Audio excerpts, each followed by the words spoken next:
স্মৃতিতে আমাদের চোখের সামনে ভেসে ওঠে একজন তরুণ চিকিৎসক। সেই যুবকটি তার পাকিস্তানের পাসপোর্ট জনসমক্ষে ছিঁড়ে ফেলে ব্যবস্থা করা দরকার। সে পরবর্তীতে অন্যতম সফলতা হিসাবে ইসলামগঞ্জ এবং ইনফিল্ড হাসপাতালে কয়েকদিন আগে সেখানে একটি বিষয় খুব হৃদয়স্পর্শী। এখনকার যে বর্তমান যে গণস্বাস্থ্য হাসপাতাল রয়েছে সাভারে, সেটি উনি যখন প্রতিষ্ঠা করার জন্য সংগ্রাম করছেন, কোনোভাবে হয়ে উঠছে না আমলাতান্ত্রিক জটিলতার বিভিন্ন কারণে। তিনি তার সাক্ষাৎকারে বলছেন যে আমি এসব হতাশ হয়ে বললাম, হতাশ হয়ে মনে মনে ভাবছেন যে উনি দেশ ছেড়ে চলে যাবেন হয়তো। তখন উনি ঢাকাতে একটা রিক্সা তুলেন, রিক্সাওয়ালাকে বলছে রিক্সাওয়ালার সাথে যে এই দেশে আর থাকবো না, চলে যাবো। রিক্সাওয়ালা বলছেন কোথায় যাবেন? উনি বলছেন যে আমি বিদেশে চলে যাবো, আমি একজন ডাক্তার, আমি বিদেশে চলে যাবো। তখন রিক্সাওয়ালা বলছে যে আপনাদের তো যাওয়ার জায়গা আছে, আমরা কোথায় যাবো? আমাদের তো কোনো যাওয়ার জায়গা নেই। এই একজন সাধারণ রিক্সাওয়ালার একটি উক্তি ডাক্তার জাফরুল্লাহ বলছেন সেই সাক্ষাৎকারে আমার জীবনের মন ঘুরিয়ে দিল। পুনরায় আবার উদ্যোগ নিয়ে ঝাঁপিয়ে পড়লেন। শেষ পর্যন্ত গণস্বাস্থ্য এবং একটা বিষয় আসলে ওনাকে নিয়ে বলতে গেলে তো অনেকক্ষণ ধরেই বলা যাবে। আমরা যারা ওনার ব্যাপারে জানি, আমরা যখন যোদ্ধা ডাক্তার জাফরুল্লাহ লালিত স্বপ্ন বাস্তবায়নে আমরা যখন এই আয়োজন নিয়ে আমরা নিজেদের মধ্যে আলাপ করছিলাম, তখন আমাদের চিন্তায় আসলো যে একটা কথা, আমরা ভবিষ্যতে ওনার এই মানব প্রেম বা মানবতা নিয়ে আমরা কাজ করতে চাই। সুপ্রিয় সুধী মন্ডলী, নিরস্ত্র বাঙালির উপর বারবার পাকিস্তানি বাহিনীর নৃশংসতম হত্যাকাণ্ডের প্রতিবাদে আগে প্রকাশ্যে জনসম্মুখে পাকিস্তানি পাসপোর্ট ঘৃণা বলে ছিঁড়ে রাষ্ট্রনায় অনন্য ভূমিকা পালন করে অসংখ্য যোদ্ধা, মুক্তিযোদ্ধা এবং শরণার্থীদের চিকিৎসা সেবায় নিজেকে গরিব দুঃখী মানুষের স্বল্পমূল্য চিকিৎসা সেবার সুযোগ সৃষ্টি করে মানুষের আপন করে প্রতিষ্ঠিত করে। বেশ কয়েকবার বিভিন্ন সরকারের নারী মুক্তির বিষয়ে কথা বলায় অব্যাহত রেখেছিল। বিদেশে চিকিৎসা নেওয়ার অনেক অনুরোধ সত্ত্বেও মুক্তিটা বুকে ধারণ করে প্রকৃতির স্বাভাবিক নিয়মে এই পৃথিবীকে চিরবিদায় জানিয়েছিলেন। আমরা এই বীর মুক্তিযোদ্ধার স্মৃতির প্রতি গভীর শ্রদ্ধা নিবেদন করে তার লালিত স্বপ্ন বাস্তবায়নে অঙ্গীকার করছি। কিছু বলবেন?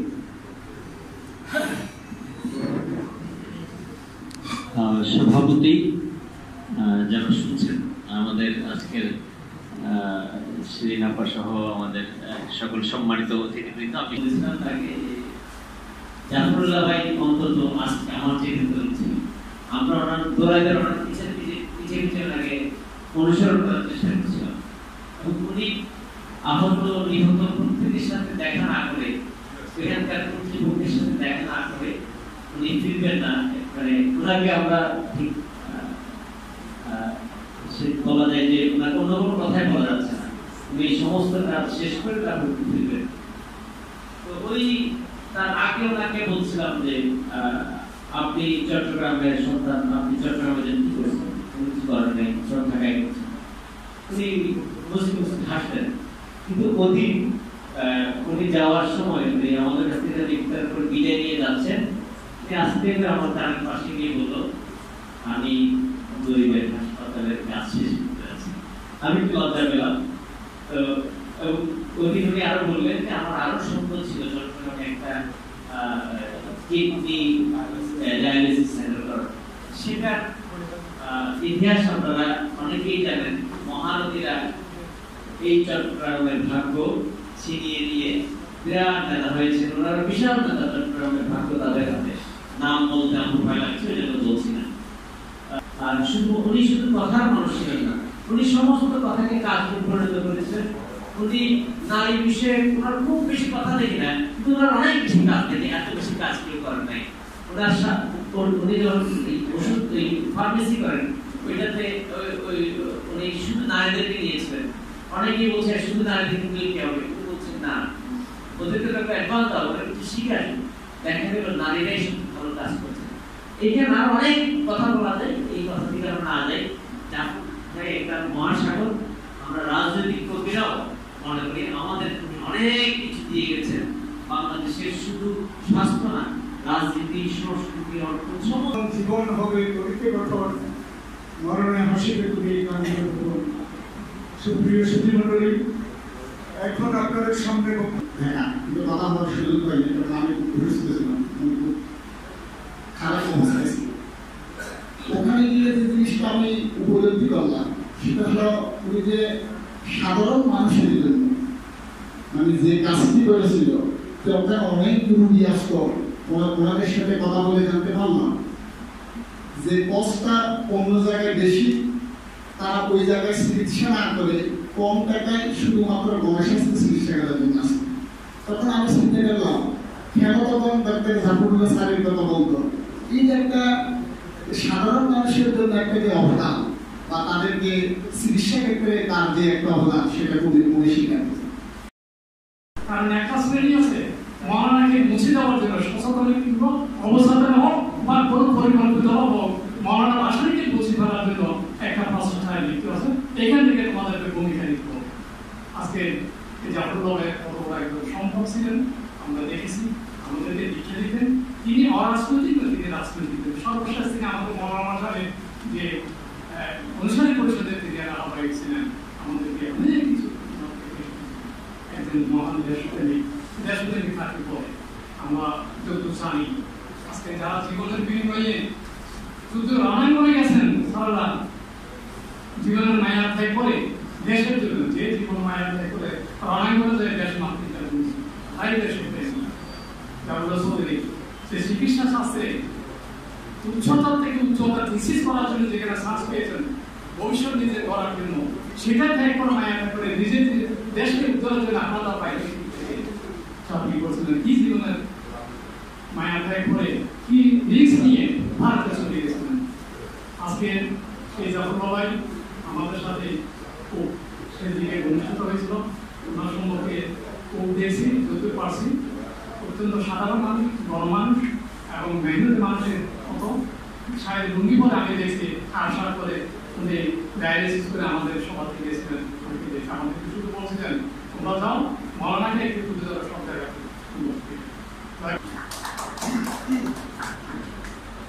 সুপ্রিয় সুধীমণ্ডলী, আমাদের মাঝে উপস্থিত আছেন, আমরা তাকে আয়োজন কমিটির পক্ষ থেকে স্বাগত জানাচ্ছি। এখন আপনাদের বাংলাদেশ জাসদের অন্যতম নেতা ভানুরঞ্জন চক্রবর্তীকে 2 মিনিটের জন্য কিছু।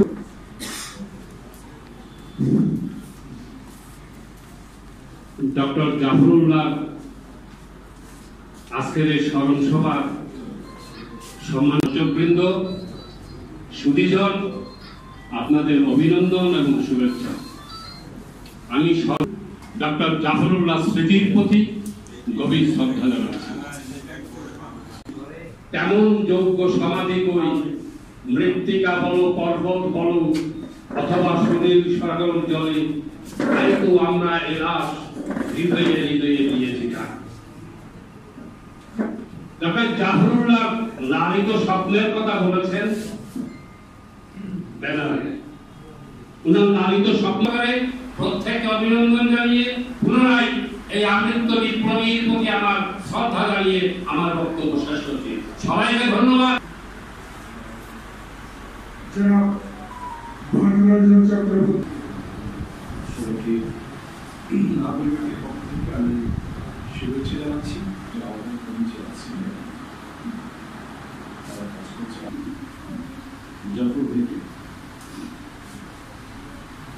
মনোভাব শুরু করে আমরা যারা এর আগে বাস্তবতা ছিল, পরে নাগরিক পরিবার থেকে জাফরুল্লাহ চৌধুরীর নানান পরামর্শ এবং তার সমন্বয়ের বিষয়ে সাথে আমি নিজেও যোগ করছিলাম। কারণ নাগরিকের শুরু থেকেই তার সম্পর্কে। তো সেই জায়গা থেকে আমি জাফরুল্লাহ সাহেবকে আমি দেখার সৌভাগ্য আমার হয়েছে, অনেকবার কথা বলার সুযোগ হয়েছে, অনেক বিষয় আমরা এইসব মানুষগুলির কাছ থেকে কিছু নিতে পারি না। যে মানুষটি আমাদের কাছে একটা চমৎকার স্বাস্থ্য নীতি দিয়ে যাওয়ার কথা ছিল এবং তার আয়োজন করেছিল, তার কাছ থেকে আমরা কোনো কিছু নিই। তার কাছ থেকে একটা প্রতিষ্ঠান কিভাবে তৈরি করে, কিভাবে একটা প্রতিষ্ঠান গড়ে উঠে, কিভাবে একটা প্রতিষ্ঠানের ভিতরে অনেকগুলো মানুষকে নিয়ে একটা পরিবার হওয়া যায়, সেই মানুষগুলোকে কিভাবে নিয়ে এত বড় একটা প্রতিষ্ঠান তৈরি করা যায়, তার শিক্ষাও কিন্তু এটা বাংলাদেশ শুধুমাত্রই আসলে আজকের সর্বসময়ের ভেতর দিয়ে আমরা তাকে স্মরণ করছি। শিক্ষা আমার মনে হয় শিক্ষাটা সবচেয়ে বড় জরুরি। যে জাফরুল্লাহ চৌধুরীর কাছ থেকে আমরা কি নিতে পারলাম, কি নিতে পারা উচিত ছিল এই জাতির, এইটা যদি আমরা বুঝতে পারি তাহলে জাফরুল্লাহ চৌধুরী সর্বসময় জাফরুল্লাহ চৌধুরীকে আমাদের রেখে দেয়। আমি আর সরকারি চাকরিতে যাই। তো জাফর ভাইয়ের সঙ্গে আমার পরিচয়টা শুনতে খুব বেশি পাই না, আমি একটু পালায় পালায় থাকতাম। রাগী মানুষ, সাধারণত বেশি থাকতেন কি সকালে কৃষিকাজে কে গেল না গেল এটা দেখে বেড়াচ্ছেন। আপনারা জানেন সকালে এখন কৃষিকাজ করছে। আমি আবার কৃষকের সন্তান, প্রতিদিন কৃষিকাজে যাই না, এটা জন্য খুব খুশি। কিন্তু আমার মধ্যে দেখে না অফিসে। একদিন দেখে পাঠালো ওই ছেলে কোথায়, ওর নাম কি যেন কাদের। আমি ছিলাম আসলে মঞ্জু, আমার নাম মঞ্জু। কিন্তু আমি আসার পরে দেখি যে আরেকজন মঞ্জু আসে আগে থেকে মানুষটা থাকেন, মহিবুল্লাহ মঞ্জু। সেই জন্য আমার নাম চেঞ্জ হয়ে গেল। যখন ভাই বলে না তুমি কাদের, তখন আমি একটা কাজের তুমি কোথায় থাকো? আমি যেভাবে আমাদের হাসপাতালে কাজ থাকে না, আমি গ্রামে যাই প্যারামেডিকদের সঙ্গে। তুমি আমার দিকে তাকায় থেকে বলতো তুমি সঠিক কাজটা করবে।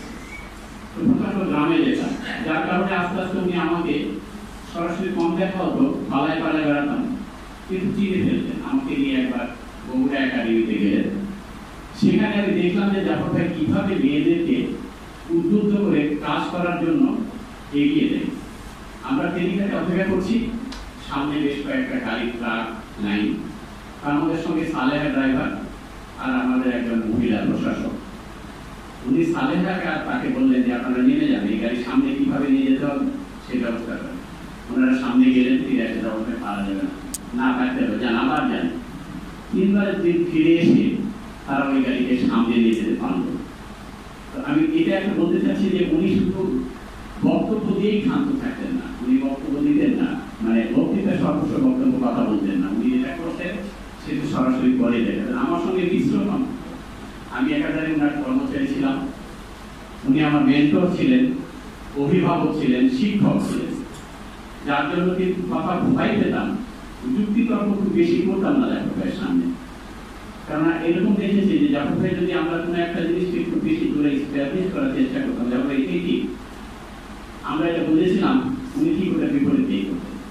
সেজন্য পরবর্তীতে আমরা এভাবে নিজেদেরকে এবং সহকর্মীদের ঠিক করলাম যে জাফর ভাইয়ের কাছে গিয়ে তুমি একটা বিষয় খুব বেশি জোর দিয়ে বলবে না, কারণ তুমি ধরে রাখতে পারো উনি বিপরীত তোমার উপর চাপাই দিয়ে, সেজন্য তুমি একটা নিউট্রাল অবস্থাতে থাকো। আমার মনে আছে আমরা মহাশরীতে আপনারা মহাশরী কিডন্যাপের একটা ঘটনা ঘটেছিল, তখন জাফর ভাই সহ আমরা প্রায় 5-6 জন মানুষের একদম সর্বোচ্চ ঊর্ধ্বতন কর্মকর্তা এসেছিলেন, আমি জুনিয়র ছিলাম। মহাশয় আমরা খাগড়াছড়িতে এসে গেছি, রাঙামাটিতে গেছি, থাকলাম। সিদ্ধান্ত হলো যখন আমরা কোন পথে যাবো, মহাশয় এই পথে হাইজ্যাক হয়েছিল সেই পথে নাকি আরেকটা পথ আছে। তো সবাই বলতেন যে ভাই অন্য যে পথ আছে ওটাতে যাই, কেন এই পথটা হাইজ্যাক হয়েছে একবার। উনি কিন্তু শুনলেন আমাদের কথা, তো সেটা আমি এখন বলবো না তোমাদেরকে, কালকে সকালে যাওয়ার সময় সিদ্ধান্ত, যাওয়ার সময় আমরা দুপুরে গাড়িতে উঠলাম, সবাই কোন পথে যাবো, এই পথে হাইজ্যাক হয়েছে ওই পথে যাবো। এরকম যে আমরা বলেছিলাম উনি অন্যভাবে মেয়েদেরকে কাজ করার ক্ষেত্রে আমি দেখছি না রেসপেক্ট ছিল ডিফারেন্ট। কাজ করতে বলতেন, অনেকক্ষণ কাজ করতে হবে, এটা করতে পারতে হবে, কেন আপনারা কিন্তু না রেসপেক্ট যে ছিল কাজ, মেয়েদেরকে কাজ করানোর মধ্যে, সেটা অন্য কোথাও খুঁজে পাই না। অনেকেই খুবই একদিকে বক্তৃতার সর্বস্ব কথা বলে, কিন্তু আসলে প্র্যাকটিক্যালি সেটা না। উনি বক্তৃতার মধ্যে নয়, উনি কিন্তু প্র্যাকটিক্যালি বলতে যে মেয়েদেরকে কিভাবে কাজ শেখাতে হবে, রেসপেক্ট করতে হবে। মুক্তিযুদ্ধের সময় বিশ্রামবাজার হাসপাতালে একটা প্রতিষ্ঠান দেওয়া হবে, কারণ ওখানে উনি দেখেছিলেন যে কিভাবে সাধারণ গ্রামের মেয়েদেরকে ডাক্তারি শিখিয়ে এই 480 শয্যার হাসপাতাল চালিয়েছেন উনি। এবং সেই অভিজ্ঞতাতেই যখন গণস্বাস্থ্য কেন্দ্র শুরু করেন উনি মেয়েদের প্যারামেডিকদের দিয়ে সব অপারেশন করাতেন, সনদবিহীন ডাক্তার, এবং তারা সবকিছুই পারতেন। কিন্তু পরবর্তীতে বাংলাদেশ সরকার আমাদের স্বাস্থ্য পলিসি এটাকে অ্যালাউ করেনি, কিন্তু আমাদের মেয়েরাই সবকিছু পারতেন। যদি সেটাই হতো তাহলে হয়তো বাংলাদেশের স্বাস্থ্যের চিত্রটা একটু অন্যরকম হতে পারতো হয়তো। উনি বেশ কয়েকটা মামলাতে খালাস পেয়ে গেছেন। এখনো শেষ মামলাটা এখনো চলমান, যেটাতে আমি আসামি আছি, আমি হাজিরা দিই এখনো। কিন্তু ম্যাজিস্ট্রেট যখন বললেন প্রথম আসামি তো মারা গেছে, এখন এইটা আর কি করবো আমরা, দেখি কি চিন্তা করা যায়, হয়তো আমাদেরকে খালাসি দিয়ে দিলেন। প্রতিটা মামলা 3 বার খালাস দিয়েছেন। জাফরকে মারা যাবে এটা আমরা জানতাম কেন, ওনার যে দুরারোগ্য ব্যাধিত হয়েছে সেটা একটা সময়ের অপেক্ষা, উনি আস্তে আস্তে মৃত্যু দিকে যাচ্ছে। সেই জন্য উনি মারা যাওয়ার পরে আমরা যতখানি কেঁদেছি কেঁদেছি, কিন্তু ওনার পরে যে ওনার অসম্ভব কাজগুলো আমরা যে করতে পারছি না বা কতখানি করতে পারবো সেটার জন্য আমাদের হৃদয় অনেক বেশি কাজ।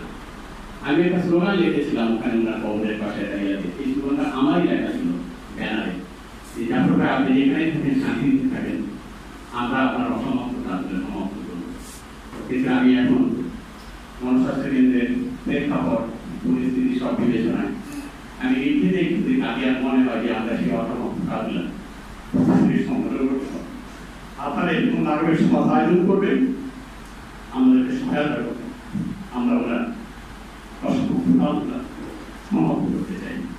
এবং এভাবে আপনাদের জড়িত হওয়ার মাধ্যমে আমরা মনে করি ওরা দেশ উদ্যোগ হবে এবং ওরা কাজগুলো আমরা শেষ করতে পারবো। সবাইকে ধন্যবাদ।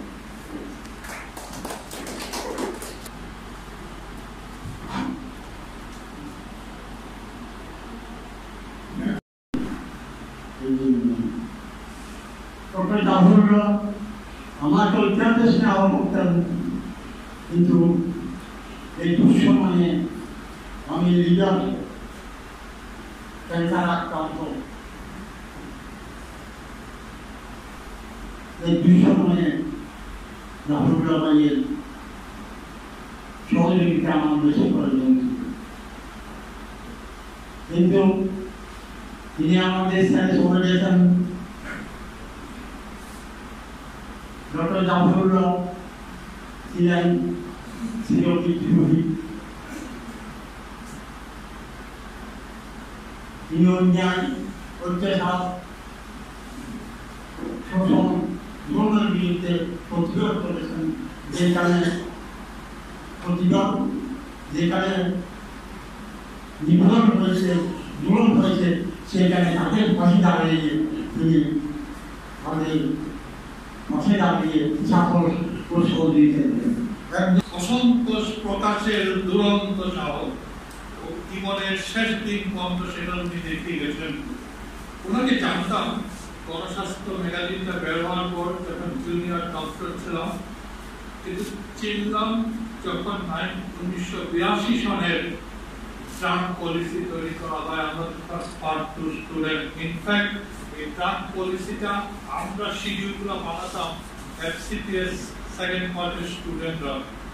ইসলাম স্যার, জাতীয় অধ্যাপক ইসলাম, জাফরুল্লাহ ভাই, মাহফুজুল্লাহ, আপনার নাম মনে আছে, প্রয়াত মাহফুজুল্লাহ মিলে সবার জন্য স্বাস্থ্য একটা প্রতিষ্ঠান গড়ে তুলেছিলেন। পরবর্তীকালে যাই হোক, এখানে বসে বসে এই ড্রাগ পলিসিগুলো তৈরি করা হয়েছিল। আমি ছোট্ট একটা উদাহরণ দিই কিভাবে শোষণ করা হতো। একটা চিটাগাঙ্গে একটা ল্যাবরেটরি ছিল থেরাপিউটিক্স, ওইখানে অ্যান্টাসিড প্যাক করা হতো, মানে বানাতো। সেই অ্যান্টাসিডের দাম ছিল 4.5 টাকা। ওয়েন ইন্টারন্যাশনাল এই ল্যাবরেটরিতে প্যাক করতো, ওইটার দাম সেই সময় ছিল 35 টাকা। জাফরুল্লাহ ভাই বললো নো থার্ড পার্টি প্যাকেজিং করো। এরকম আরো অনেকগুলো ছিল, সময় নেই বলা যেত। আমরা দেখতাম কিভাবে প্রতিটা জিনিস আস্তে আস্তে তৈরি করা হলো। জাফরুল্লাহ এটা ছিল ড্রাগ পলিসিতে শোষণটা বন্ধ করা হলো এবং দেশের মেডিসিন গুলোকে কিভাবে পরিণত করা যায় তার সুযোগ। এবং সবচেয়ে বড় জিনিস ছিল দুটা প্রাইস কন্ট্রোল। দুঃখের বিষয় স্বৈরাচার যাওয়ার পরে গণতন্ত্র আসার পর প্রাইস কন্ট্রোলটা কিন্তু উঠে গেছে। Can we tell you the fallout of democracy fallout to the effect? 2 নম্বর ছিল কম্বিনেশন ড্রাগ হিসাবে সেটা ছিল, যেটা বলছিলাম যে উনি আপনার মনে সব ভিটামিন লেখার একটা প্রবণতা ছিল সব সময়। উনি প্রথম বলেছিলেন সাহস করে ভিটামিন তো ইউরিনের দাম বাড়ায়, ভিটামিন তো খুব কাজে লাগে না, ইউরিনের দামটা বাড়ায়।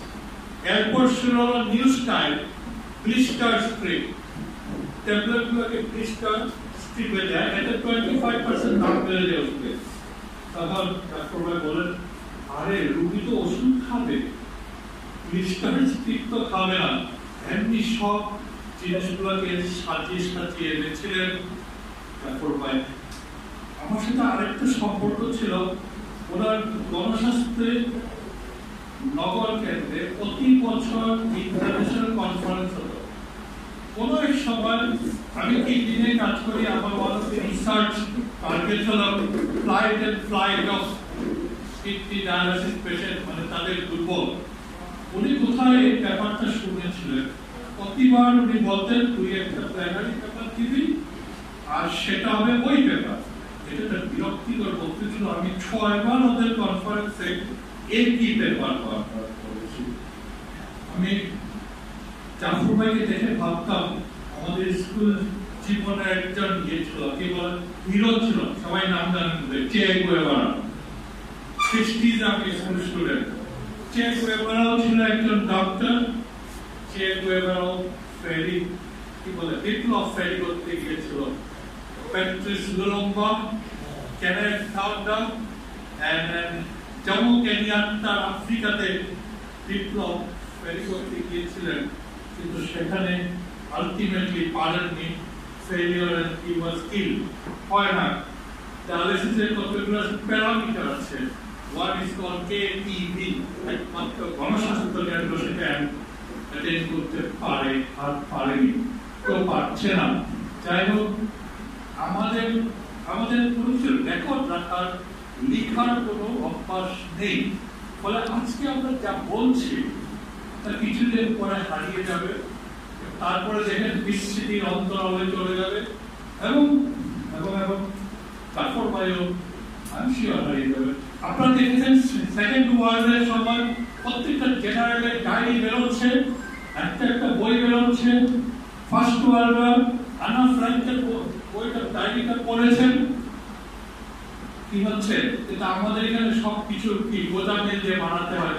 আমার একটা রিকোয়েস্ট, আজকে স্মরণ সভার একটা প্রস্তাব হতে পারে, আমরা নিতে পারি। আমরা যেভাবে জাফর ভাইকে দেখেছি, এখানে একটা স্মরণিকা বের করার চেষ্টা নেওয়া হবে।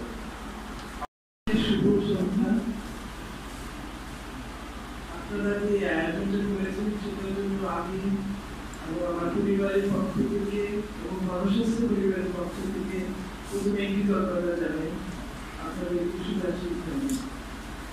আপনার সাথে আমার যদিও গাছছাড়া বেঁধেছিলাম ঠিকই, কিন্তু আমাদের সংসার কখনো ছিল না। আপনারা বুঝতেই পারেন ওরকম একটা মানুষের সাথে গণতন্ত্র সংসার করা যায় না। আমাদের সাধারণ জীবনটা ছিল প্রতিদিন সকালে 10টা পত্রিকা আসতে বাড়িতে, তারপর ঘুরিয়ে 10টা করতো, আর আমি কোনো রকমের যেটা করতাম। এই দিয়ে আমাদের সকাল শুরু হতো। তারপরে সারাদিন আর কোনো খবর নাই, হাসপাতাল, মিটিং, শেষের দিকে শুধু স্বাস্থ্য না, নাগরিক ঐক্য করেছিল, সেটা নিয়ে ব্যস্ততা নিয়ে কেটেছে। আসলে আমাদের জীবনে আমি থাকতাম ব্যস্ত আমার কাজ নিয়ে, আমার আন্দোলন, আমার সংগঠন নিয়ে। রাফিদা ব্যস্ত থাকতো তার আন্দোলন, তার সংগঠন এবং দেশ নিয়ে। তো এই ব্যস্ততার মধ্যে আমাদের দুজনের খুব যে একসাথে অনেক সময় কেটেছে তা না, আমাদের দুজনের যেটুকু সময় কেটেছে সেটুকু খুব ইন্টেন্স ভাবে কেটেছে। সেটা হলো যে আমাদের দেশ নিয়ে প্রচুর আলোচনা আমাদের দুজনের মধ্যে হতো, আমাদের দুজনের একসাথে হওয়ার পিছনেও ছিল দেশ। দেশের জন্যই দুজনকে কাছে পেয়েছিলাম এবং দেশ নিয়ে আলোচনা যেমন হতো, বিতর্ক হতো। সবকিছুতে আবার আমি একমত হতাম না, আমি তর্ক করতাম, রাফিলা বারবার তর্ক করতো। তারপর একসময় আমার সরকার ভুলে গিয়ে আমরা আবার একসাথে নাটক দেখতে যেতাম। আমাদের জীবনে একটাই বিনোদন ছিল, সেটা ছিল নাটক দেখা। নাটক রাফিলা ভালোবাসতো, নাট্যকর্মীদের ভালোবাসতো এবং নাটক নতুন কোনো নাটক মঞ্চে আসলে সেটা দেখার জন্য সময় খুঁজছে, কিন্তু সবসময় সময় করে উঠতে পারতো না। এমনও হয়েছে অনেকদিন বলেছে যে আজকে আমরা নাটক দেখতে যাবো, তারপরে কই আর কোনো খবর নাই, আসে না টাইম চলে যাচ্ছে। তারপরে দৌড়াতে এসে পড়তো সরি আর পারলাম না আসতে। কেন পারলে না? কিছু লোক আসছিল দেখা করতে, তাদেরকে আমি ফিরে আসতে পারলাম না, আমি রেগে দিতাম। কেন তাদের করতে পারলাম না? যে তোমার একটা অ্যাপয়েন্টমেন্ট আছে আমার সাথে, আমাকে নিয়ে নাটকে যাবে, সেটা বলা গেল না। তুমি যদি শোনো কেন, তাহলে তুমি আমাকে ক্ষমা করে দিবে। এবং অবশ্যই ক্ষমা করার মতোই ঘটনা ছিল সবসময়। এগুলো রুগী খুবই দরিদ্র রুগী না, মধ্যবিত্ত, স্কুলের হেডমাস্টার, জয়েন্ট সেক্রেটারি পর্যন্ত, যে কোনোদিন ঘুষ খায়নি। উনি শুধু আমার পা ধরে ফেলে, তখন কি আমি উঠে চলে আসতে পারি? কারণ তার ডায়ালিসিস করার মতো সক্ষমতা নাই। একটা মানুষের ডায়ালিসিস করতে মাসে যে পরিমাণ টাকা লাগে, সেই পরিমাণ টাকা তার কাছে নাই। সেটা আপনার মায়ের হচ্ছে যে আপনি গরিবের জনস্বাস্থ্য ডায়ালিসিসের রুগীদের ভাগ করা আছে অতি দরিদ্র, মত দরিদ্র, অতি দরিদ্র, দরিদ্র, মধ্যবিত্ত এবং উচ্চবিত্ত। আর প্ল্যানটা ছিল যে উচ্চবিত্তরা যে টাকা দিবে সেটা দিয়ে দরিদ্রদের খরচটা উঠে যাবে, কিন্তু গরিবের হাসপাতালে তো উচ্চবিত্তরা আসে না, সেই জন্য সেটা করতে ঠিক সাবসিডিটা হয় নাই। কিন্তু যখন একটা জয়েন্ট সেক্রেটারি এসে বলে আমাকে আপনি 1 নম্বর বই দেন বা 2 নম্বর বই দেন দুটো রিক্সা আনার জন্য, তখন আপনার চোখে পানি আসতো যে দাদা আমি কি করছি আসলে, কত দারিদ্র লুকিয়ে আছে সমাজের মধ্যে। রিক্সাওয়ালার দরিদ্রতা দেখা যাচ্ছে, কিন্তু আরো কত দারিদ্র লুকিয়ে আছে সেগুলো আমরা দেখতে পাচ্ছি না। তাদের জন্য কি করবো? এবং আপনারা কিন্তু প্রায় বাইরে কখনো সবাই দেখতে যায় না, আমি প্রায় তার চোখে পানি দেখতাম। হাসপাতাল থেকে ফিরে আসতে চোখে পানি নেই, কারণ কষ্ট মানুষের মধ্যে সে হয়তো 2 জনকে সাহায্য করতে পেরেছে, আর 8 জনকে করতে পারেনি। ওই কষ্টটা সে সহ্য করতে পারত না, সেই কষ্টটা এসে আমাকে বলতো এবং সবসময় চোখে পানি। প্রথম যখন ডায়ালিসিস শুরু করে, আপনারা জানেন ডায়ালিসিসের রোগী ছিল ডক্টর নিজে 2014 সালে কিডনি ফাউন্ডেশনে প্রথম ডায়ালিসিস করতে যায়, আমি সাথে গেলাম। আমাকে বলা হলো 4 ঘন্টা লাগবে, আপনি কি এতক্ষণ বসে থাকবেন? আমি বললাম আমার অসুবিধা নেই, বাইরে বসে থাকবেন। যখন 4 ঘন্টা পরে বাইরে নিয়ে আসছে তাকে হুইল চেয়ারে করে, আমি দৌড়ে গেলাম। আমি গিয়ে বললাম কি তোমার খুব কষ্ট হয়েছে? তখন বললো হ্যাঁ। আমি বললাম খুব ব্যথা হয়েছে? আমাকে টাকায় বললো তুমি আমাকে ছিটলা না এতদিন করে। আমি তো শারীরিক করে ব্যথা পাইনি। আমার পাশে যে রুগীটা ছিল তার নাম ছিল হাসিনা, আপনার মায়ের নাম ছিল হাসিনা। সেই হাসিনা ছিল একজন রিক্সা চালকের বোন।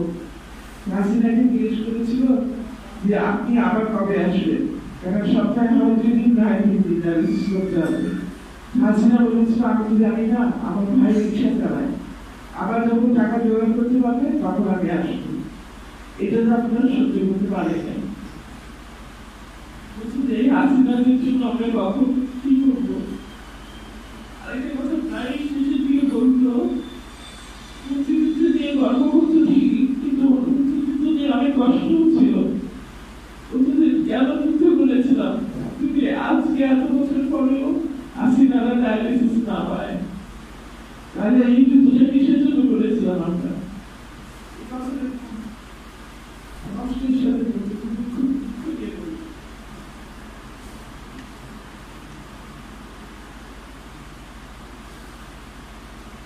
আমি আরো অনেক কথা বলতে গেলে তো আসলে কথা শেষ নাই, অনেক গল্প, অনেক সময় একসাথে কাটিয়েছি, আবার অনেক সময় কাটাই নাই, তার মধ্যেও অনেক গল্প আছে, কিন্তু বলার সময় নাই। আমি শুধু আজকে আশা ব্যক্ত করতে চাই, আপনারা সবাই এখানে আছেন, চট্টগ্রামে এখানে সবার আয়োজন করেছেন, সেটার জন্য আমি আগেই বলেছি আমরা কৃতজ্ঞ। আমরা বলতে আমি এবং গণস্বাস্থ্য পরিবার আমি এক হিসেবে দেখি সবসময়, আমার পরিবার এবং গণস্বাস্থ্য পরিবার কিন্তু আপনাদের কাছে একটা আশা রাখতে চাই। আপনারা অনেকেই বললেন যে আপনার অপূর্ণ স্বপ্নের কথা, কিন্তু সেই অপূর্ণ স্বপ্ন কিন্তু আপনারাই পারবেন পূরণ করতে, আমার সেই বিশ্বাস আছে। বিশেষ করে এখানে যারা তরুণ, যারা আপেক্ষিকভাবে তরুণ, তাদের কাছে আমার এই আশা আছে যে আপনারা পারবেন, আপনারা চেষ্টা করলে সেই স্বপ্নগুলো পূরণ করতে পারবেন। সেই স্বপ্ন পূরণ হলে সবাই উপকৃত হবে, দেশ উপকৃত হবে, দেশের মানুষ উপকৃত হবে। আমি এই আশা ব্যক্ত করে শেষ করছি। রাজনীতির অনাচার, অধিকার পালন, নানান বিষয় নিয়ে সবাইকে বাঁকা বিস্তার করে জাফর ভাই নিরাপত্তা দিয়েছেন, জাফর ভাই খুব স্মৃতির সামনে দাঁড়িয়েছেন।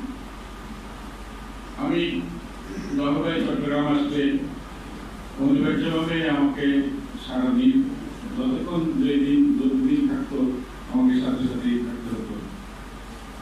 উনি আমাকে নিয়ে যেতেন ওনার প্রিয় মানুষদের কাছে, উনি যেতেন কর্নেল জিয়াউদ্দিন সাহেবের কাছে, যিনি সিরিয়া চেয়ারম্যান ছিলেন, জিয়াউদ্দিন বিরুদ্ধে। উনি পাকিস্তানের জেল থেকে পালিয়ে মুক্তিযুদ্ধে অংশগ্রহণ করেছিলেন এবং যুদ্ধে বীরত্বের জন্য বীরত্তম খেতাব পেয়েছিলেন। আমি বললাম, ওনাকে আপনি এত ভালোবাসেন কেন? বললো যে জবাবে বলছেন, জানো আমি যতদিন চট্টগ্রাম আসবো ওনাকে আমি দেখা করেই যাব, কারণ আমার অনুরাগ আছে। অনুরাগটা কিসে? অনুরাগটা হলো 1975 মার্চে এনায়েতুল্লাহ খান সাহেবের সাপ্তাহিক হলিডে পত্রিকায় উনি একটা নিবন্ধন লিখেছেন, মাকসালকে কন্ডেম করে চাকরিরত অবস্থায়, তখন তিনি লেফটেন্যান্ট কর্নেল। সেটার কারণে ওনার চাকরি গিয়েছে এবং ওনাকে জবাবদিহিতার কোর্ট মার্শাল পেশ করতে হয়েছে এবং এরপরে উনি ভিন্ন রাজনৈতিক ধারায় ওনার প্রতিবাদী রাজনীতি উনি চেষ্টা করেছেন যে উনি সর্বহারা ছাড়তে সেবন করেছেন জিয়াউদ্দিন সাহেব। তো জিয়াউদ্দিন সাহেবের সাথে যখন উনি দেখা করতে যেতেন, দুজনে হেসে হেসে কথা বলতেন, আমরা বাসায় পারিবারিক আলোচনার মধ্যে থাকতাম, কিন্তু কখনো এখানে রাজনীতি কিংবা অন্য কোনো গুরুত্বপূর্ণ বিষয় আসতো না। একেবারে পরিবার আটপরের পরিবার। তারপর উনি রবিউল হোসেন সাহেব আজকে সভা সভাপতি, ওনার ওখানে যেতে বলতেন, উনি যেতেন। আমি বললাম, ওখানে কেন? জানো উনি কাল উত্তীর্ণ মানুষ, উনি চলে যাবেন, ওনার সৃষ্ট প্রতিষ্ঠান সমূহ এখানে অনন্তকাল ধরে মানুষকে সেবা দিয়ে যাবে, উনি থাকবেন না, উনি এটা দেখে যাবেন না, উনি মৃত্যুর পরেও উনি মৃত্যুকে অতিক্রম করে গেছেন, এমন একজন মানুষ। আমি কি করে ওনাকে না দেখে যেতে পারি? এই ছিল। আরো জনের কাছে উনি যেতেন, ডাক্তার আছেন এখানে, আমি অনেক লিখছি, ওনার কাছেও আমরা যেতাম। তো চট্টগ্রামে শেষ সময়ে মার্চ মাসে গত বছর 11 তারিখে আমরা ওনাকে দেখতে গেলাম, উনি খুবই অসুস্থ। যে আমি বললাম আমি দেখে আসি। আমি যখন ওনাকে দেখতে যাই তখন উনি ডায়ালিসিস দিচ্ছিলেন, ওনার খালি গা, বুকের মধ্যে সুই ব্যথা, হাতের মধ্যে সুই ব্যথা, মেশিনের মধ্যে রক্ত সঞ্চালন হচ্ছে। উনি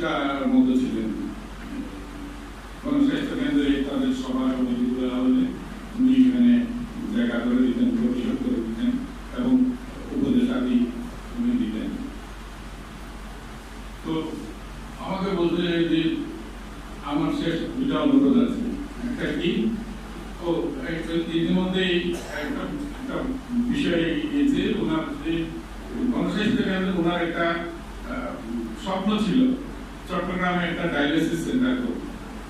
এটার জন্য গণস্বাস্থ্যের কেনা জমি ছিল এই যে ডিসি হিলের পাশে যে বাহারিকে স্কুল তার রাস্তার দক্ষিণ পাশে যে বিরাট প্লটটা আছে এটা গণস্বাস্থ্যের কিনা জায়গা, সমস্ত দলিল পত্র সব কিছুই আছে। শুধু একটা জায়গায় এটার একটা বিষয় যেটা সম্পূর্ণ করা হয়নি, সেটা হচ্ছে এটা নামজারি করা হয়নি। নামজারি করতে গিয়েছিলেন এখানকার যে গণস্বাস্থ্যের যে কর্মকর্তা নাজমুল, সে বলল যে 1 লাখ টাকা ঘুষ দিয়েছিল ওই সাব রেজিস্ট্রার। এই ঘুষের জন্য জাফর ভাই বলছে যে আমি তো ব্যক্তি জাফরের জায়গা না, এটা তো গণস্বাস্থ্যের জায়গা, গণস্বাস্থ্য কাউকে তো ঘুষ দিতে পারবেন না। তো ঘুষ দেয় বলে এটা নামজারি করা হয়নি।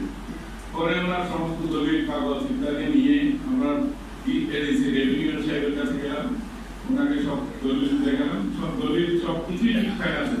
উনিও পরামর্শ দিলেন যে আপনারা দ্রুত নামজারি করেন। আমি জাফর ভাইকে বললাম যে নামজারি করে নিতে গেলে তো আবার একই অবস্থা হবে। চট্টগ্রামের একটা মন্ত্রী আছে এই ভূমি মন্ত্রী, এই যে জাভেদ, আপনি যদি জাভেদকে একটা টেলিফোন করেন এটা তো হয়ে যেতে পারে। জাফর ভাই একটু মুসকি হাসলেন, আমার বললেন যে তোমরা চেষ্টা করো। তো এটা একটা জায়গা ছিল, এখানে উনি একটা ডায়ালিসিস কিডনি ডায়ালিসিস সেন্টার করতে চেয়েছিলেন এবং দরিদ্র রোগীদের জন্য সস্তায় যাতে ডায়ালিসিস করতে পারে সেটার জন্য চট্টগ্রামে এই সেন্টারটা করতে মানে কি বলবো, স্পিরিটেড পার্সন জীবনে খুব কম দেখেছি। এই প্রথম জীবন আমরা খুব ইমপ্রেসড হতাম, 60 বয়সে তো দেখতাম কি ঢিলা ডালা ছেঁড়া পাঞ্জাবি ছেঁড়া শার্ট ছেঁড়া স্যান্ডেল পরে ঘোরাফেরা করতেন, বিদেশও চাইতেন ওইভাবে। কিন্তু সেই জীবন দেখতে ভীষণ স্মার্ট হয়েছে, আমাদের ভালো লেগেছে। তো আমি তো আমাকে ভীষণ পছন্দ করি। তুমি ফার্স্ট ইয়ারে এসে আন্দোলনে ঢুকে গেছো এবং জেলে ঢুকে গেছো, কিন্তু তোমার মুখে হাসি যাচ্ছে না। ওই বয়সে তো সবাই ভয় পায়, কিন্তু তুমি দেখি যত জেলে যাচ্ছ, যত কোর্টে যাচ্ছ, তত আরো বেশি স্পিরিট হচ্ছে। সেই জন্যই উনি আমাকে পছন্দ করতেন। আর উনি যে শুধু ডাক্তারই ছিলেন তার একটা মজার গল্প আপনাকে বলি। উনি যখন ওই মেডিকেল সেক্রেটারি, একটা কেস হইল ওনার বিরুদ্ধে, কেস তখন আমাদের সকলের বিরুদ্ধে, একটা নয়, দুইটা নয়, 5টা নয়, ওটা হাজিরা দিয়ে দিতে যান শেষ। বিশ্ববিদ্যালয় ছেড়ে আসার পরও কেসগুলো ছাড়ে না পিছনে, এখান থেকে যেতাম মাসে 2 মাস একবার। ওগুলোই একবারে মুসাফিরের আন্দোলনের সময় একসাথে সব পাস হয়ে গেছে, তার আগে নয়। তো জাফরুল্লাহের কেস কি বলে এরকম হচ্ছে হিয়ারিং আছে, ফাইনাল হিয়ারিং আছে, জাজমেন্ট। আমরা খুব চিন্তা ছিলাম কি করে না করে। এক কর্নারে যে সুপারিনটেন্ডেন্ট থাকে বলে, সে অভিযোগ দিচ্ছে জাফরুল্লাহ তার সাথে খুব দুর্ব্যবহার করেছে, তাকে দৈহিকভাবে লাঞ্ছিত করেছে, মানে থাপ্পড় মেরেছে ইত্যাদি ইত্যাদি। তো আমরা গেলাম সেই কোর্টে, সেই উত্তর মাথায় কোর্টে, সেখানে মেডিকেল ছেলে নিয়ে আসতে বললো যে করণ সাহেব আপনার সব মানে নিলাম, ছাত্ররা আন্দোলন করে, ছাত্ররা ঝগড়াঝাটি করে, ছাত্ররা বিশৃঙ্খলা করে, চেয়ার মারে, কিন্তু আপনার গায়ে সাপোর্ট দিচ্ছে, এটা আমরা মানতে পারলাম না, এটা আমরা নিতে পারছি না। এখন কোনো ছাত্র অনেক কিছু হয় এরকম আন্দোলন টিকায় গাল বন্ধ হয়, কিন্তু ছাত্ররা কোনদিন শিক্ষকের গায়ে হাত দেয়নি, এখনো ভবিষ্যতে দিবে কিনা জানি না। তো আপনি কিভাবে এত বড় একটা অভিযোগ যা সেটা ক্রিমিনাল অফিসে ঢুকে দিলেন, তাকে শাস্তিটা নিশ্চিত করার জন্য? ঠিক না, বলবেন আমি কেন মিথ্যা কথা বলবো, আমি সত্য কথা বলেছি। বলে আচ্ছা ঠিক আছে, আপনার মনে আছে? হ্যাঁ। বলে আপনি কোথায় গুলি থাপ্পড় মেরেছেন? বললে কেন? কোন হাত দিয়ে মেরেছে? ও ডান হাতে মেরেছে। ও কোন গালে মেরেছে? ও ডান গালে মেরেছে। তখন উনি পয়েন্টে বর্ণনা করে আমরা আমি ডান গালে কিভাবে ওনার ডান গালে থাপ্পড় মারলেন, হয় ওকে বাঁধ মারতে হবে, না রিভার্স মারতে হবে, কিছু না, একটা টেকনিক্যাল পয়েন্ট আছে শুনুন। তো আমরা ম্যাজিস্ট্রেট সাহেব বললাম কি ব্যাপার আপনি বলেন তো। আসলে এটা অনেক আগে ঘটনা, তো আমার খেয়াল নাই। উকিল সাহেব আমার মনে আমাকে বাঁধালে মেরেছিল, উকিলের বিষয়টা এখন ব্যথা করছেন না, তখন বললেন না উনি এটা ফলস ঢুকেছেন, ওনার স্টেটমেন্টে উনি বলতে পারছেন না। মেইন স্ট্রিমটা ছিল ভালো, আফসারউদ্দিন একটু ভালো মিষ্টি ছিল, আমাদের পেয়েছিল আমাদের ম্যাজিস্ট্রেটটা একটু মার্জিত ভালো। উনি কর্নেশন করুন, আপনার সিনিয়র লোক, আপনার একজন মানে দায়িত্বশীল লোক, কিন্তু একজন ছাত্রকে যখন করবেন সেটা সঠিকভাবে করা উচিত। আপনি নিজেই প্রমাণ করে দেবেন যে আপনি সত্য কথা বলছেন না, আইনাতে জানকারি ভেবে দিয়েছেন। যাই হোক, এটা তেইশরা বুঝতে পারছেন ডিসমিস হয়ে যাবে, তবে আপনি রায়টা দিয়ে দিন পরে লিখিতভাবে আমরা জাহাবাজি করে চলে আসছি আর কি। আমাদের সামনে একটা কম্পিউটারের দোকান ছিল, হয়ে গেছিল, আমার বসা ছিল। সেরপর যখন আমার বাসা আসলো, আমার মনে আছে আমার সোফা নিজে উনি উঠতে পারছিলেন না, কিডনি এমন অবস্থা যে উনি কোনো ছেলে বারিশ তোমাকে পরিচয় করা হবে না, একটু দাঁড়াও না, যখন ভাই ছেলে ভাই আপনারা একটু দাঁড়িয়ে ছিল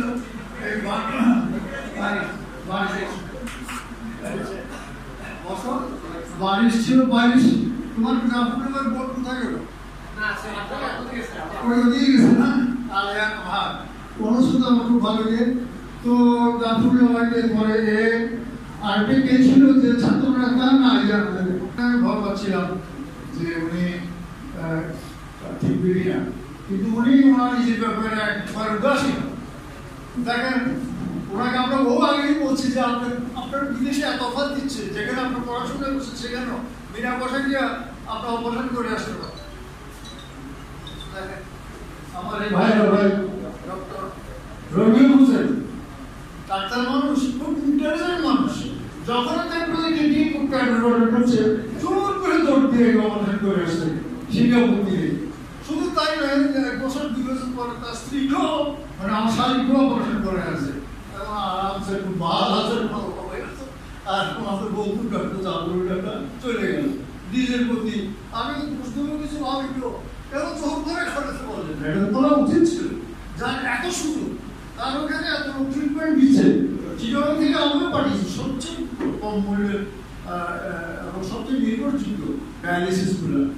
তো এখন সেই জাফরুল্লাহ শেষ পর্যন্ত শেষবার প্রতিবারই আসে, ইনফ্যাক্ট আমার এখানে শেষবার বুধবার উনি আসেন নেই, নিতে চলে গেছিলেন রাঙামাটির মতো, আমাদের রাঙামাটি চলে গেছিলেন, সেবার আসেন নেই। কিন্তু পরের দিন আমাকে রাজা রাঙামাটি দেওয়াশী সে ফোন করে বললো যে আপনার লিডার আসছিল, আপনাকে আপনি ছিলেন না এবং আসছিল, আমরা সরকার করে চলে আমার তো ডায়ালিসিস তো মানে একদিন পর পরই করতে হবে, আপনি বাইরে বেশি থাকতে পারবেন না। তো যাই হোক, ওই যে আসতে সবসময় এটা আমার এত বেশি মনে করছে সেই সালেহার যুগ থেকে। সালেহার তো পরে বোধহয় বিদেশে চলে গেছে মিডল ইস্টে, এবং অনেক ড্রাইভার এরকম হয়েছে, জাতিসংঘের ড্রাইভার হয়ে চলে গেছে, চিন্তা করেন। এরকম আরো অনেক ড্রাইভার। ইনফ্যাক্ট যে কথা বলছিলেন আমরা ডক্টর ইউনুসকে কিন্তু নারী উন্নয়ন, নারী অর্থায়ন, নারী ক্ষমতায়নের একটা বিশ্বব্যাপী এক প্রতীক হয়ে গেছে, কিন্তু বাংলাদেশে নারী উন্নয়নের কাজটা প্রথমে শুরু হয় এই জাফরুল্লাহ চৌধুরীর হাতে। আমরা সেই 74-75 যখন আমরা রেগুলার যেতাম, দেখতাম নারীরা কাজ করতেছে, সুতার কাজ, কাপড়ের কাজ, তারপরে সব রকমের আপনার কি যে বলে হস্তশিল্পের কাজ, মাছ ধরা, যে মাছ চোর হিসেবে আপনাকে সাব্যস্ত করা হয়েছে, মেয়েরা চাষ করতেছে। তখন আমরা একটা বিরাট একটা দেখলাম যে মানে অবাক হয়েছে, এত নারী বাংলাদেশে নারী তো বের হয় না। আমি আর বিশেষ কিছু বলবো না। আমি যারা লোক চিটাগংয়ের সন্তান, ওই যে ফারুবাজি বললো ওনার কি সুন্দর জায়গা দখল করলেন 160-80টা, আমাকেও বলেছিল কথাটা, সেটা ওখানে উদ্ধার করলে সেই চেষ্টাটা করতে হবে। পরিবেশ দূষণের অন্যতম কারণ পলিথিন বর্জন, খাল দখল, নদী দখল এবং পুকুর জলাশয় ভরাট করার অপচেষ্টার বিরুদ্ধে রুখে দাঁড়ানো, প্রাকৃতিক সম্পদ এবং পানি পানির যথাযথ ব্যবহারে সচেতন হন। স্বাস্থ্যের জন্য ক্ষতিকর চিনির ব্যবহার সীমিত রাখার চেষ্টা করুন। অভ্যাস করে নিজেকে নিরোগ রাখুন এবং কষ্টার্জিত বৈদেশিক মুদ্রার সাশ্রয় করুন।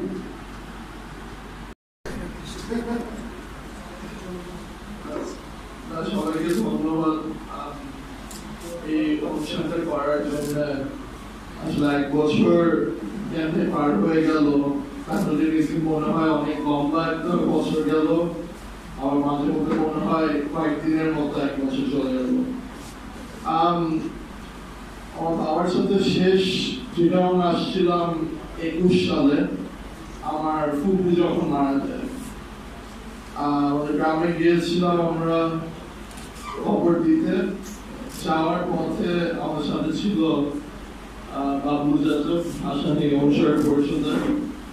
সে গাড়িতে বলল যে কতগুলা ছাত্র যারা মোদী আসছে যখন বিরোধী আন্দোলনে জেলে আছে এখনো বেল পাচ্ছে না।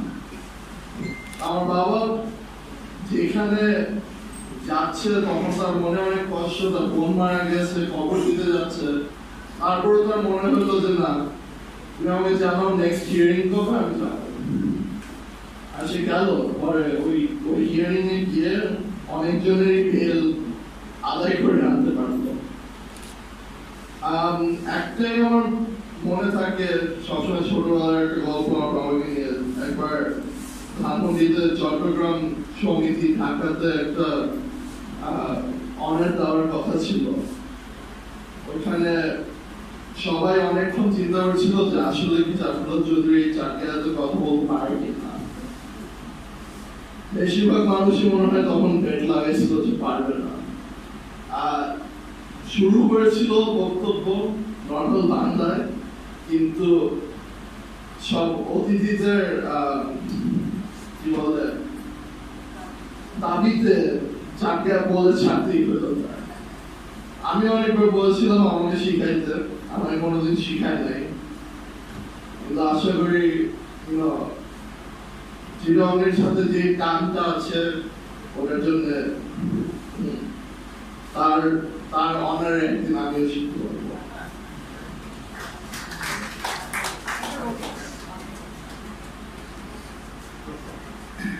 আমাদের মাঝে উপস্থিত আছেন বীর মুক্তিযোদ্ধা ব্রিগেডিয়ার জেনারেল শহীদুল্লাহ চৌধুরী, তিনি ডক্টর জাফরুল্লাহ চৌধুরী। তাকে আমরা রবিউল হোসেন তার সমাপনী বক্তব্য রাখছেন। অধ্যাপক ডাক্তার রবিউল হোসেন। সেই লোকটার প্রতি আপনাদের শ্রদ্ধা এবং ভালোবাসা নিবেদন। ডক্টর জাফরুল্লাহ চৌধুরীকে আমি চিনি 1959 থেকে। আমি কাউন্ট করে দেখলাম এটা 60 বছরের বেশি। আমার পরিচয় হয় তার সাথে মেডিকেল স্টুডেন্ট হিসাবে, যখন আমরা ঢাকা মেডিকেল কলেজে পড়তাম। সে আমার 2 বছরের জুনিয়র ছিল। তারপরে বিলেতে, তারপরে লিবারেশন করে বাংলাদেশ। তো লিবারেশন করে মৌক্তটা অনেক ঘনিষ্ঠ ছিল। অনেক গভীরভাবে তাকে উপলব্ধি করেছি, জানতে চেষ্টা করেছি। এবং সে চিত্রমে যখন আসতো সেটা ম্যান্ডেটরি, সে রাত্রে আমার গেস্ট হাউস থাকে। কেন? তার এখানে প্রচুর থাকার জায়গা, রাত্রে বেলায় এবং ব্রেকফাস্ট টেবিলে আমরা অনেক কিছু আলাপ করতাম, শেয়ার করতাম, আগ্রহ করতাম। এখন আপনারা অনেকেই তার জীবনের অনেক দিক তুলে ধরেছেন, অলমোস্ট এভরিথিং। একটা লোক মধ্যে দুই একটা গুণাবলী থাকে যেটা মেনশন আছে, যেটা অনুকরণীয়।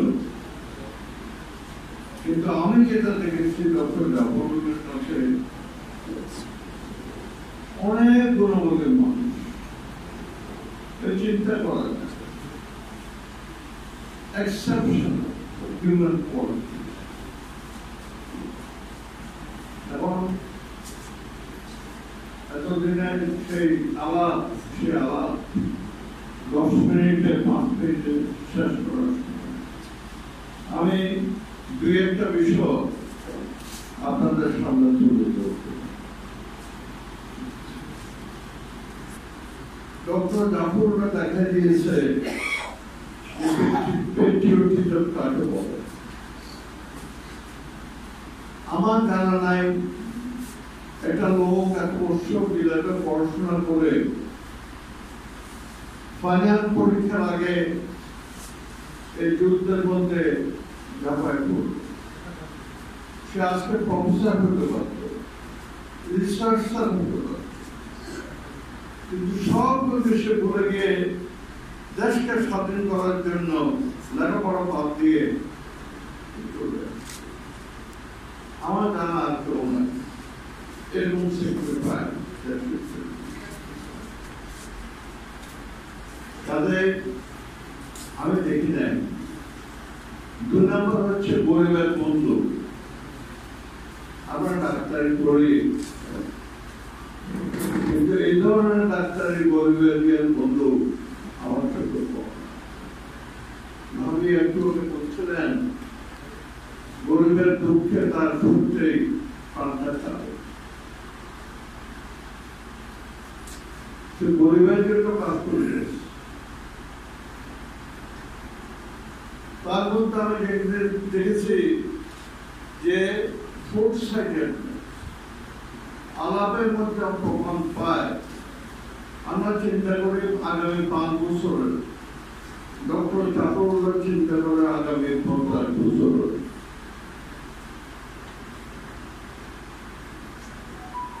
যে কাজগুলি সে করে গেছে